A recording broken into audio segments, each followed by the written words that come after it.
We live in a world that worships control.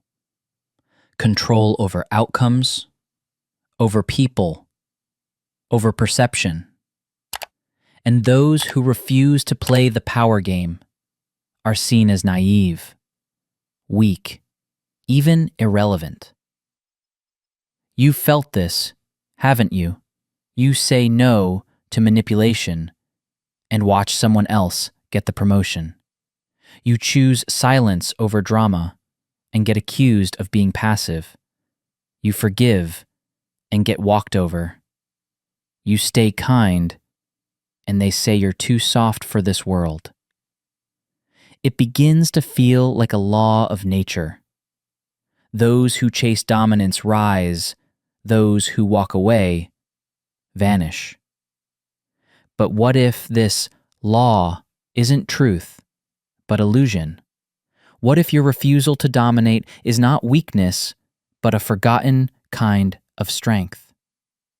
Over 2,000 years ago, in a world also ruled by empires and ego, a quiet voice emerged from the East, one that offered a radically different vision of power. Lao Tzu, a man who never led an army, never ruled a kingdom, and vanished from history without a trace.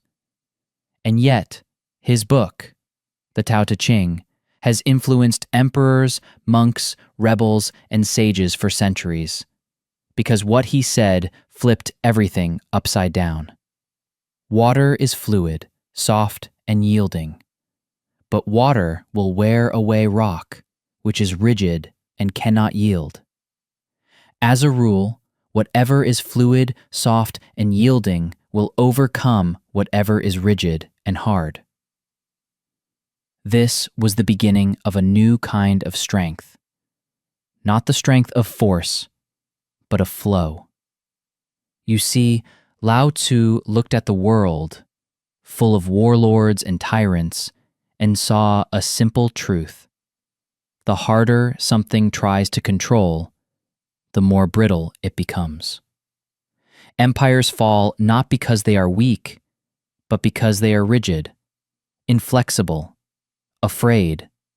And those who appear soft, those who move around conflict instead of through it, survive, adapt, and often outlast everything that tried to crush them. But in our world, this softness is mocked. Our culture loves winners, not those who surrender, but those who seize, not those who yield, but those who demand. We applaud those who take charge, even if it means they leave destruction behind them. But Lao Tzu saw how this obsession with control is a trap, not just for societies, but for the soul. The more rules and regulations, the more thieves and robbers there will be. Tao Te Ching, Chapter 57. Because when we cling to power, we create resistance. When we dominate, we provoke rebellion. When we try to hold everything, we end up losing the very peace we were trying to protect. But here's the part no one talks about. Choosing softness doesn't feel strong, not at first. When you walk away from a fight you could win, when you let someone else take credit because you know it doesn't matter, when you forgive without getting an apology, you'll feel like you lost, and the world will tell you you're losing. But Lao Tzu reminds us, it's only from a distance that you can see the mountain doesn't move, yet it shapes the river. The Tao, or the way, is not about withdrawing from life. It's about moving with it. It's about not resisting the current, but becoming it.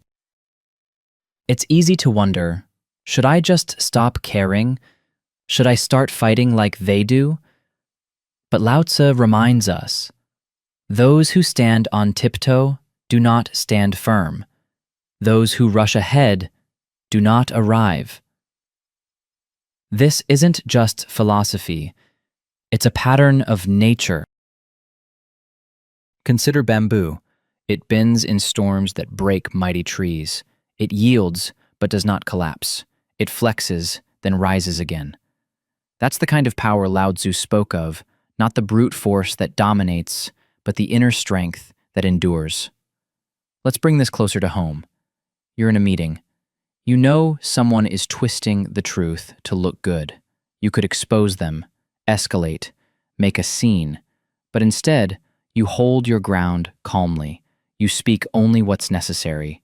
They win the moment, but you protect your integrity. Or you're in a relationship where love feels like control. Every boundary you set is tested. Every kindness you show is mistaken for surrender. You don't explode. You leave quietly, completely, and without revenge. You lose the relationship, but you keep your peace.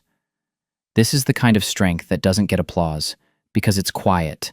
It doesn't post. It doesn't prove. And that's what makes it powerful. Lao Tzu believed the greatest leaders were invisible. When the best leader's work is done, the people say, "We did it ourselves."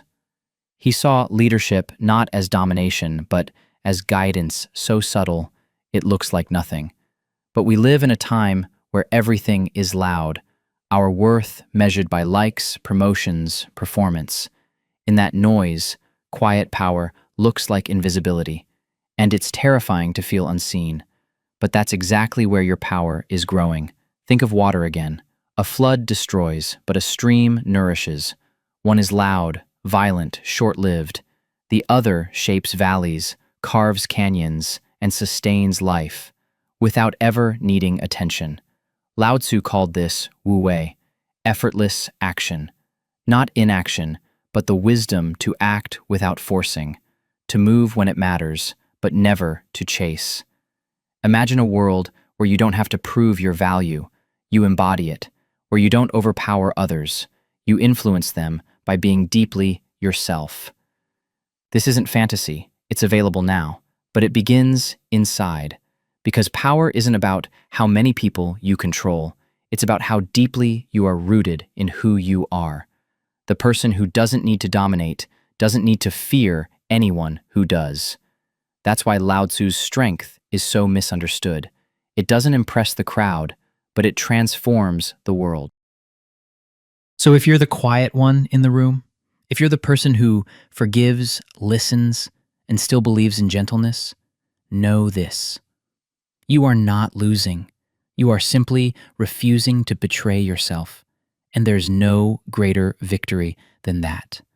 You may not get rewarded by this world, not in the usual ways, but every time you choose softness over spite, presence over performance, truth over tactics, you're planting something eternal. The softest things in the world overcome the hardest. Tao Te Ching, chapter 43. And in the long run, those who live with peace carry a strength this world doesn't yet understand, but desperately needs.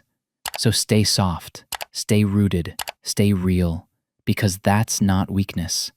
That's the way.